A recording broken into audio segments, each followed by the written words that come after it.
up, everybody? This is Beyond the Pipe with Chris and Sean.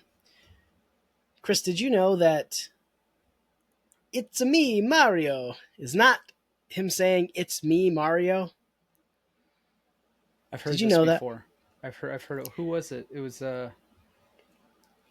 is it in Japanese or Yeah, something? "Itsumi" apparently Itsumi means super Mario. or great in Yeah. Mario. Or in Japanese, it means Yeah. Super Mario. I've heard that before. That's funny. It's me, I don't know why I just thought of Mario. that, but What I'm are smoking you up to? some Kensington by Peas and smoking a chip blasted billiard from a long freaking time ago that had a massive crevice in the side that I thought there's no way this is not going to burn out. Well, I've been smoking this heavily for like a decade. It's fine. Let's talk about that for a minute because that's Okay. something that comes up from time to time. And I don't well, I do have a particular example that I can share. Okay. So, Talking about burnouts and how exceptionally yeah. rare they actually are. Yeah.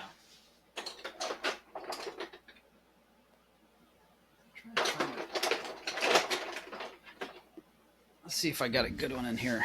Okay, I got a good one. Now, for those that are just listening and not watching, Chris is reaching back into a Yeah. huge mound of like 100,000 bones, just trying to dig through to find the correct 100,000. example.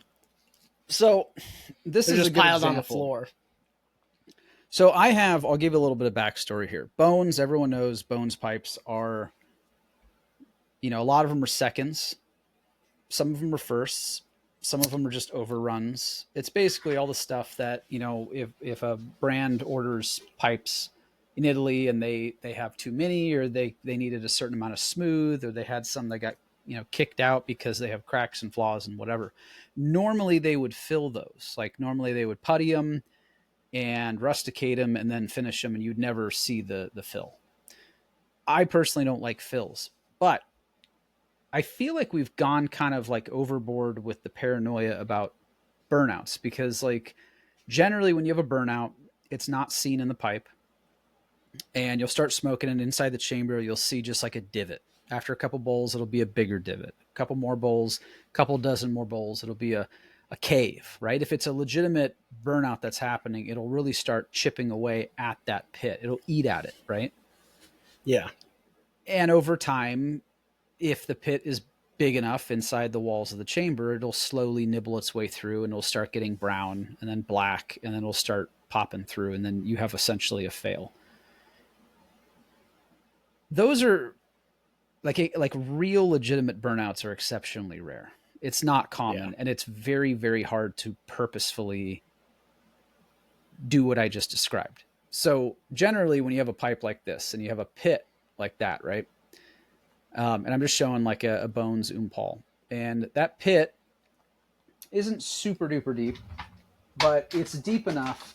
Let me grab something I can check the depth on that. It's deep enough to where you've got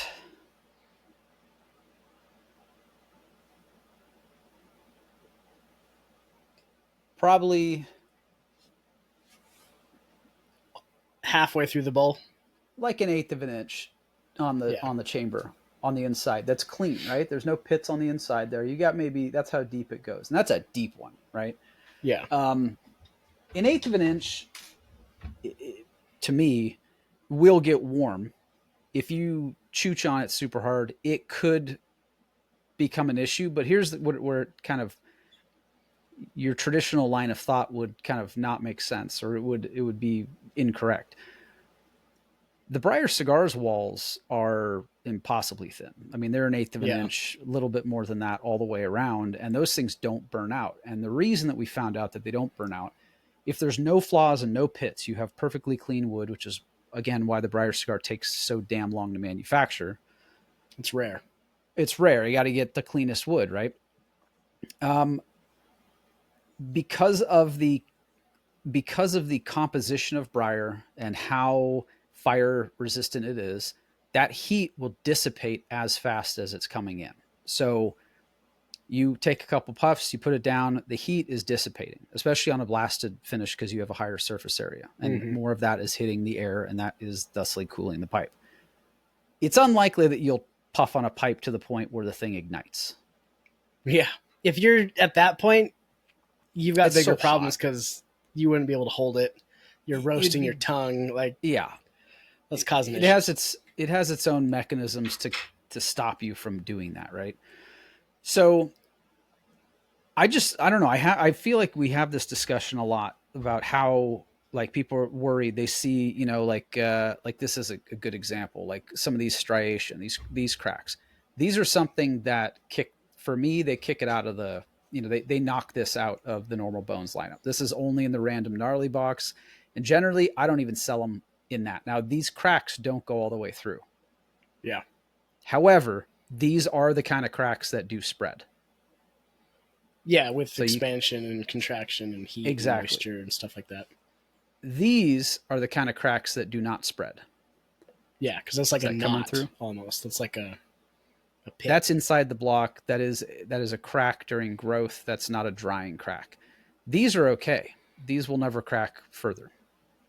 So part of this is kind of just the knowledge of what you're working with. Here's another. This is a drying crack from a block. Yeah. And those still will generally be fine. They generally will not cause any issues. But for the guys that are like, well, what if I smoke this and 20 years down the road it cracks? It's like, well, for some of us, 45, $49, you're like, you got your use out of it, right? It is a consumable product, technically. Yeah. Um, but some people are a little more concerned about it. And they say, hey, what if this burns out? Whether it's a pit or a crack, what if this burns out? Okay, well, if it does burn out, I replace it. It's part of my warranty. It's just, oh, he burned it out. Cool, whatever. But what a lot of people don't realize is I've been doing this for a very long time and I can tell what has been purposefully burnt out. Guys that are like, oh, well, I just want a new Yeah. pipe. A few people have done that. And dishonesty is Not cool. top of the list. It's like there's like thievery and then there's like social dishonesty. And I believe in fair play. So if you have, and people have tried this, and I honor it, and I say, you're now on the blacklist. Like you're not able to buy off my site anymore. It's You happened got with your a new few pipe, people. but still. Yeah, enjoy. That's the last time you're going to get me. It's happened before, Yeah. and it's unfortunate. But I just want to reassure people, just not for my own products. I mean, I'm just using this as an example, but like it is very difficult to burn out a pipe. I've sold 100,000 bones pipes so far, and I've had 100,000. maybe 100,000 of them, and I've had Yeah. maybe I'll go real liberal with my comment. My estimation, I would say, at most we're talking 30 True burnouts from true flaws. burnouts. Yeah. Yeah. So going back to this one here, look at that massive crevice. Obviously, I wasn't going to sell this pipe. It ended up being just one I was going to smoke myself. And I've smoked it a shitload. I've reamed this thing like 4 times and still hasn't burned out. It's been almost a decade, I think, with this one. So don't stress out about that. Like, Yeah. it's not as big of a deal as people would think. Briar is so durable, and it does something else that was kind of weird. I wish I had photos to show you guys, but Abby Melo Cruz, Abby Mil Cruz, he bought one from me that had a really big pit in it. And I was like, it's a friend. He's not going to sell it. He's not going to, I just sold it to him at a discount. It was a handmade. I think it was a handmade. Yeah. And he smoked. I mean, if you guys have seen on Instagram, like he smokes the shit out of his pipes. Like they go from natural, like this is like a day comparison of smoking. Like this has taken me like a while, as you can see. But his pipes go super dark, super quickly. And what happened with his is it's such a thin pipe. I knew for sure it was going to burn out. I was like, this is absolutely going to be burnt out in like 2 weeks with him. I think he's had it for over a year. And what happened was the pit that was in it actually swelled out and you can't tell that it's there anymore. Oh, weird. It like It's filled like itself? it was some weird compression in the briar, and it just swelled out, and it just poof disappeared. That's So interesting. you never know what's going to happen. Yeah, But I I think mean, we're dealing with natural products here. We have a very unpredictable, at times, material that we're using, and then most of the time it's very stable for what we're trying to go for. just So let's talk about efficiency when it comes to making pipes, and yeah. maybe the necessity of that and the non-necessity of that. Like you don't need to be super efficient and super fast, but I get asked all the time, like how long it takes me to make a pipe, and I'm pretty fast. But my answer to these guys most of the time is, why are you worried about it? Like you're supposed to be making pipes to make this super fun and enjoyable, Mm-hmm. and for the artistry of it and the craftsmanship of it. Not that you can turn out the fastest pipe possible. I mean, if it's taking you 2 weeks to make a pipe to start to finish, maybe this isn't for you, unless you enjoy the hell out of it and just keep doing it. Yeah. If it's just fun, But then it doesn't matter how long it takes. I have a whole theory about this too, because there's the there's like, well, there's different ways to look at it. Like the speed that you work at is where you make up your money for a lot of yeah, people. And if you're not interested in making money at it, then don't make it fast. yeah, You because what are know, you doing? You're just rushing through the thing that you've turned into your hobby. exactly. Like, but if you are interested in making money in anything, uh, you know, you can have all the right tools and all the, best briar and whatever, but if you're not fast, then you're not going to make money doing it. Like that is the key to making money doing like any sort of handicraft. Like Yeah. that's like when you see like knife makers, and they are like, Yoni is fast Mm-hmm. comparative to a lot of people. And For those that we don't had know, him. go back and look at old episodes. Yeah. We had Yoni on and had a pretty cool discussion. He's got like a full CNC shop of Yeah. knife making stuff. That's Compliance Edge is his company. I mean, he's actually taking a break because he's got Oh, shoulder really? surgery coming up. So he's busting out like a Oh, I double batch remember of that. pipes, I think on this Friday, and then that's it for a while. Like Double I batch think of he'll knives. double batch of knives. Did I say pipes? Yeah. Oh, double batch of knives, and then he's out for like 3 months with his shoulder surgery. But Gotcha. um, if you're not fast doing that kind of stuff, then you're just not going to generate enough income to pay the bills. Like, and fast is kind of a weird term because it's comparative to like who other people, I guess. So it doesn't really Yeah. matter at the end of the day. If it's fast for you, cool. Like if you're thrilled with what you got accomplished in a week or in a day or in a couple Yeah. days, like then great. If that Yeah. works for you, then cool. So I wouldn't. Yeah. I get a lot of people asking about how fast I can get something done and how long does it take to do this and all that.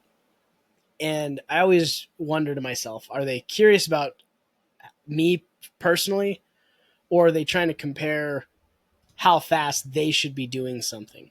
And I think it is way more important for, especially for newer guys, to just concentrate on making it good. If you can spend an extra hour or two on something and that completely changes how good your end result is, that was worth every bit of it, I think. Yeah. Because at the end of the day, you don't become a pipe maker to make a bunch of money. Don't become a pipe maker if you want to do this for a living. That's rough. And do it because you wanted to make a pipe because you thought it was awesome.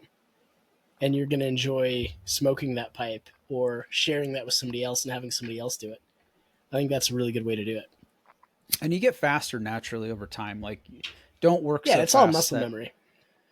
well, I mean, keep it safe. You don't want to get, I know I have accidents all the time where I'm just rushing, rushing, rushing. You stop a chuck with your hand, but then you forget you chucking something bigger, and the back end of the jaw is hitting cut into your hands. You're like, ugh, you know, Yeah, I've done that a same couple thing with like times. buffing motors. Like I've done that where I've been wearing like nitro gloves, and I'll grab like the shaft on the motor to slow it And it down. Now, grabs that glove. My new one has a clutch, so I don't have to worry about that. But my old one didn't have a clutch, so when it turned off, it was still, spinning at Spinning 1600. forever. And you grab it, and it's one of those things where if you grab it slow, you have like a bitchy hand on it. It's not gonna, it's like you're gonna get hurt. But if you really grab it, it'll just stop. And you're like, good, great. And I didn't realize I still had gloves on because I was going back and forth doing like all kinds of shit. And I grabbed it and it sucked up the glove and like, oh man, like spun it on my hand, and that wasn't fun. But yeah, don't work so fast that you're going to get injured, but work like you're trying to accomplish something, Yeah. I think going into the shop with a good plan, like a blueprint of what you want to accomplish in a certain amount of time, can be better for your efficiency. I want to get this part of this done today. I want to get in the next hour, I want to get this stem filed. In 2 hours after that, I want to have it sanded. I want this pipe to be buffed or buffable by this time this week. Have a plan. Plan out the pipes on the block to as close to the end result as you can before you start cutting into that and shaping it. And everyone's got a different end goal, here. Like it's like we said before, like there's some guys that just want to make pipes. Like you have a normal job, you don't, you're just doing this for fun, dicking around. Cool, great. Who cares how long you take as long as you want. Then there's at a professional level, on the other side of the spectrum, it's like, are you selling $300, $400 pipes or under even, and you're making like one a week? Well, that's not a sustainable way to live. You need to be doing one a day at like the $400 spot to get what you need, because now you have, and you have also everything else to compensate for you. How consistently can you do that pace? Which is exhausting because that's the position we're in. It's a lot of pipes. It's a lot of pipes. That's, like in a given year, you're looking at 325 pipes. Yeah. Or maybe some more, maybe some less, but like that's a lot of pipes. You have to have buyers for 325 at $400. So which happens, but that's a lot of pipes. It's exhausting. Take some time off. Remember that we're doing this because we like making pipes and enjoying the aspect of pipe smoking. And all of that is not about speed.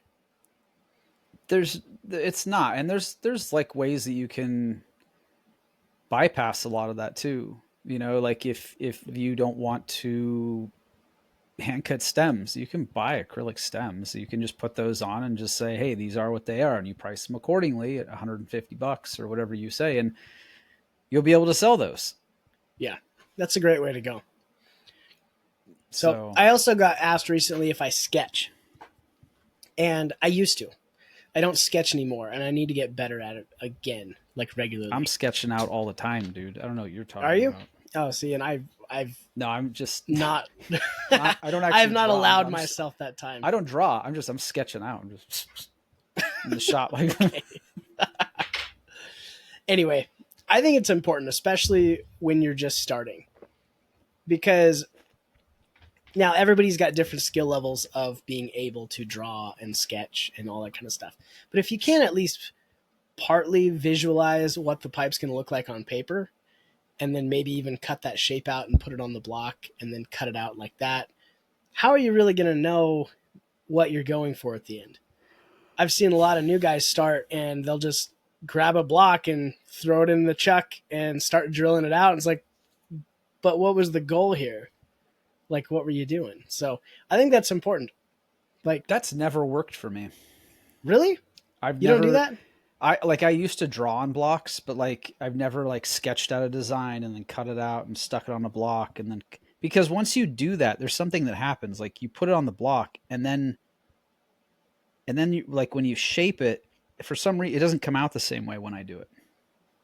It does when I do it. Because it looks bigger. You're looking at the silhouette, right? The pipe looks bigger on paper because you're taking the whole silhouette and you put that on a block and you start taking off the edges, making it three-dimensional. It ends up being a smaller pipe. Well, okay. So maybe with experience, you do that, but then plan accordingly that you need to make it 5 to 10% bigger originally. So that way you end up with the size of pipe you want. That, I guess, could just be experience. But I've got a whole wall of templates that I've cut out that I've made over the years. Like anytime I've had a cool shape, I've drawn it out. I've put it on a kind of a thick plastic. It's just a sheet of plastic, but it's like Yeah. stencil material that I cut out, and I hang it on the wall. And I use those all the time to just get the rough shape on a block if I'm not doing like a freehand shaped kind of thing. I just So I think freeball it, dude, I guess it could every go time. both ways. I don't have set shapes though. Like the shapes that I do on a regular basis, like I know what they are. You know, like like we were talking about obby, like that malo shape. It's called the malo, you know, Mm, and it's like a long, thin shanked Dublin, like canted cool. with a like a what do you call that?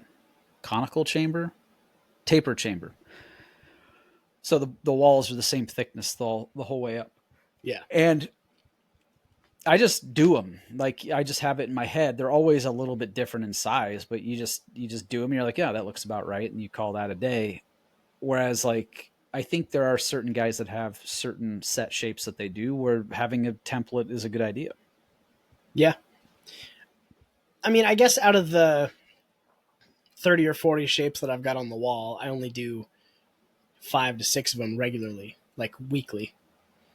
Mm-hmm. And I guess I don't need the template for those for the most part. I But just it's just a guide. It's a tool like any other. Like if that's something that helps you progress. I mean, I guess I'm still trying to figure out like who are we talking to right now, right? Are we talking to like the hobbyist dude that's like just playing around, or are we talking to like other pipe makers? Because at a well, certain point, two yeah. years, 3 years in, you've developed your own way of doing it, and like no one's going to tell you to be able to tell you how to change that. If you're trying to like I mean, if you're lucky enough to be profitable enough to like want to make it more profitable, which is a weird place to be, uh, speed, literally Yeah. speed.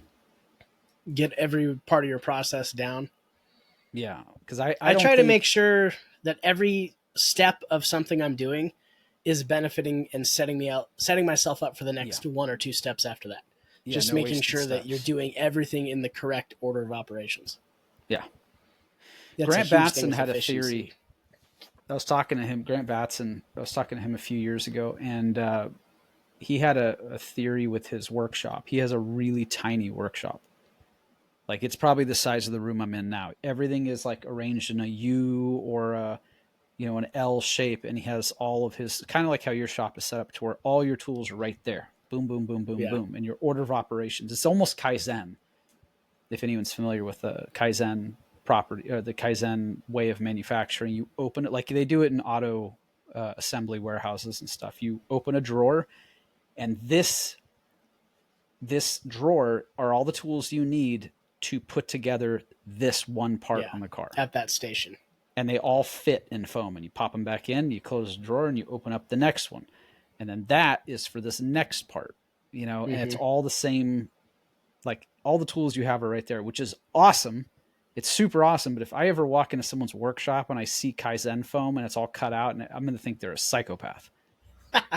Because I Yeah, I just don't do don't. that, but I have all my stuff in the station though. Like if I ever use a really weird drill bit for something, like an odd size, or like if somebody wants a special filter pipe, Yeah. I don't put that on the same rack that all my other drill bits are on. I did it one time and I screwed myself up. I Mm-hmm. had a 7.5 or 7 millimeter um, bit, and it looked almost identical to my 1/4 inch bit, and I just Yeah. grabbed it off of there and I screwed it up, so I had to redo it. And I've done that. so I make sure that everything I need for that process, I guess it is Kaizen. Is that what you said?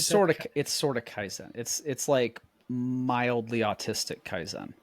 I'm Okay. talking about like where you open like those guys you go in their garage and they have like a relatively nice car. Maybe they've got like a Hellcat or they got like a Corvette, and because of that car, now they have an epoxied checkerboard floor on the floor of the Okay. garage, and they have like their toolboxes, but like they're the nice toolboxes, and you open them up and you're like, oh, look at that. There's 7 perfectly laid out hammers. And you open up the next one. You're like, oh, look at your screwdrivers. You have them organized into Phillips and flat.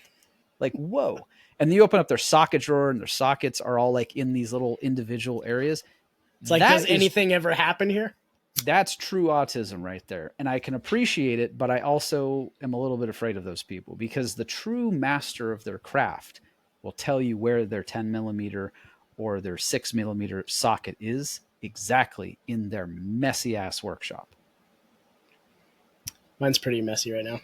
That's the way to do it. Mine's not, I'm in between like you. Like I have drawers, but you open up my drawer for, I don't know, pliers. They're just all over the place. There's just a big ass drawer of pliers. And I have like 3 that I use. I just have all these other pliers. You know, I have like 40, I probably have like 40 hammers in here. That's cool. One for every swing that you have to do. It's a one-time thing, then you got to switch hammers. It's a blacksmith shop also though. So I have like anything from like, I want to, like, I have a little tiny hammer that I had from when I was a kid, like a toy hammer that I kept, like a real hammer, but for like kids. I kept that. And I have every other hammer you can think of, ball peens, dead blows, all the way up to like, I think I have a 15-pound sledge that I was using for like serious material, movement when I was making like axes and stuff. Wow. And so I have hammers everywhere, but it's the same thing with screwdrivers. Like I've got like 50 screwdrivers in my drawer. Anyway, we're going off topic, but essentially, but what the hell organize your shit to organize the point your shit that you still know where it is without being like, don't make your tool organization a job on its own. Don't overcomplicate it. Like for the most part, there are 1, 2, 3, 4, 5, 6. I use 6 drill bits when I drill. 7 maybe if I'm going to like 11/16. That's it. And I have those. I have the magnet strips are rad. I have a magnet strip right next to my lathe, the big heavy duty ones, and you just pull off the bit, do your thing, put it back. Pull off your bit, put it back. Yeah. And that's pretty fast. Same thing with your I would recommend a quick change tool post on your lathe. Those are awesome. I actually don't use one of those. I only use one because I like to have my cutoff tool, which I don't use often, but I do sometimes. Like if I'm doing like a calabash bowl or something, those come in handy, or whatever. And then I also have a crossbar, like a turning bar. So it's like a 1/2 inch. Oh, that's kind of cool. Bar inside of a boring bar holder for the quick change. And I just friction fitted in there and cranked it down. So when I need to do hand tools on the metal lathe, I can do that. And then I have all my hand tools in the drawer. That would be cool. My lathe has a tool post that's got a spot for 4, one on each corner, and then it just spins. And so I have it set up to where I can just, all my bits that I use for the actual turning is on there. And then it just spins and spin to the next one, tighten it down, use that, spin to the next one, tighten it down. Another thing you can do, speaking of spinning, is if you have an older lathe, like an old South Bend or an Atlas or something like that, you can look for a turret, a tailstock turret. Yeah. I have one for mine. I don't know how it was even possible that I found it, because I have a 1952 South Bend. And in itself, the Heavy 10, which is what I have, is a rare lathe. Like, they're not very common. It has a gigantic 3-inch spindle that's hollow. So I can literally have, if I open my door, I can stick like a 20-foot piece of, thread all in there or whatever. Thread all thread. And anyway, to find the turret, it basically replaces your tailstock. So you pull it off, put the turret on. It weighs like 35, 40 pounds. It's this gigantic chunk of steel, and it has a handle on it, and it has 6 positions. So you can have a Jacob's chuck on each position, and you pull this thing back. You can advance it and pull it back. And then if you pull back all the way, it'll go click and it moves to the next station. which has a That's different pretty bit, cool. and you do that process and you click and it moves to the next one. So you could theoretically, if you were just going to drill and then shape freehand, which is not a way that people do things, like generally it's shape and then drill, or shape and drill on the lathe. But theoretically you could drill and then shape after the fact. That's essentially a carve your own kit. That's basically Yeah. what it is. But if you're going to make those, you could, I think that's how Steve Norse does it, because I know he has a turret for his lathe. You just punch it. I mean, you could process these things super fast. So it's just Hmm. finding, overall, it's finding the little ways that you can like remove dead space, like remove wasted effort, Yeah. wasted movements. And you'll get fast, like stupid fast, if you do that properly. The rest of it's hand-eye coordination and muscle control. Yeah. But at the end of the day, think about why you're making pipes. Are you making pipes to make them as fast as you can? Are you making pipes to make the best pipes you can? Do you enjoy the process of it? Are you in it for the money? Like, there's a lot of aspects to that. And I think a lot of guys these days get into making pipes as, well, I can make a ton of money. And I think take a step back a little bit and remember why you wanted to do it in the first place. And if it was for the money only, I think you're in the wrong business. I think you should worry about, let's try to make the best pipe I can. And if it takes me a week, cool. The next week, if I do the same thing, I'll be faster at it. And then you'll just get faster and faster. And then, just time time doing it is what's going to make it more efficient. And then when it gets super efficient, it's a whole different type of fun, because you're like, man, I can do 3 pipes this week and they're all going to be kick ass. That's Yeah. cool. That's a lot Yeah. of fun. Yeah. And it allows you to sightsee more. I've noticed that, like, people say, like, there was a guy I talked to one time. He never flew. He didn't fly. And I was like, oh, you don't like planes? Because I don't like planes either. It's not my thing. But he's like, no, I like to see where I'm going. Like, I like to. So he would take trains everywhere. So he would hop on a train and he would get to enjoy the scenery. That was the exciting part of the trip for him. Like, I'm going up to Seattle, but I want to see going up to Seattle. Like, I want to see the Yeah. trees and the ocean, and maybe there's like some snow on this peak or whatever. Like, he wants the whole, he wants exposure to the entire process. And that's kind of how I look at pipes. Like, yes, sometimes you can rush through stuff, but like, if you do it properly, you get to experience all the stuff, and you get to Mm-hmm. experience a lot more of it as you do. Like, if you do 3 pipes a week, say you cut in 3 blocks and like the first one's got okay grain, the second one you're like, holy shit, the grain is incredible on this, and then like the third one you think it's going to be a smooth, and you're bummed because it's a blast because there's a pit, and then it all immediately like reveals this amazing ring grain.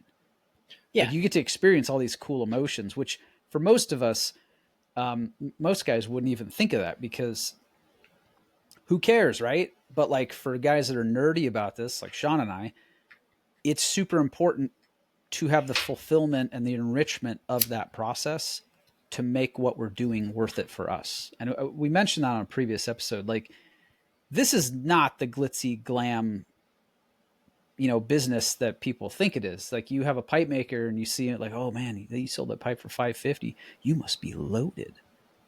And you're like, well, who bought that? Well, like some lawyer that makes like $2,000 an hour. Yeah. Like, you have to look at it in those terms. Like, we are still just starving artists, but if you're a really fast starving artist and you're able to replicate your work consistently and cleanly and also market it properly, then yes, you can do it for a living. Yeah. But But most of it's rare us, these it's days. I mean, rare.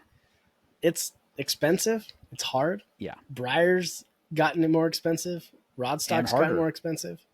Briar's gotten harder. Yeah, one of the Briar's worst gotten harder. frustrations right now that every pipe maker I've talked to in the last like 5 years Yeah. has agreed. The Briar is hard as a rock and doesn't want to blast. Yeah.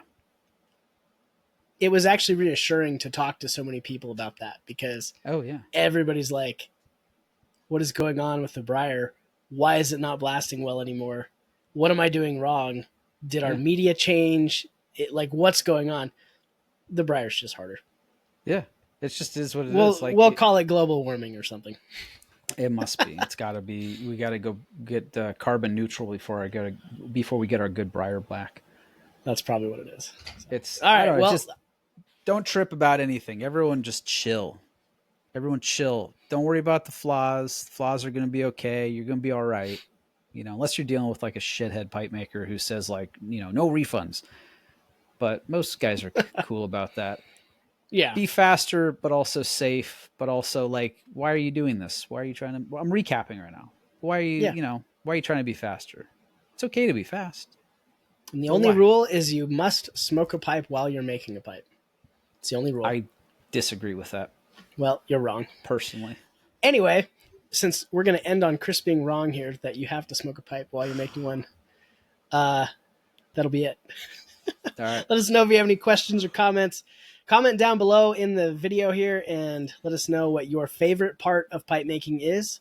Yeah. Let us know if you want to be a pipe maker or if you have thought about it and don't really know where to start.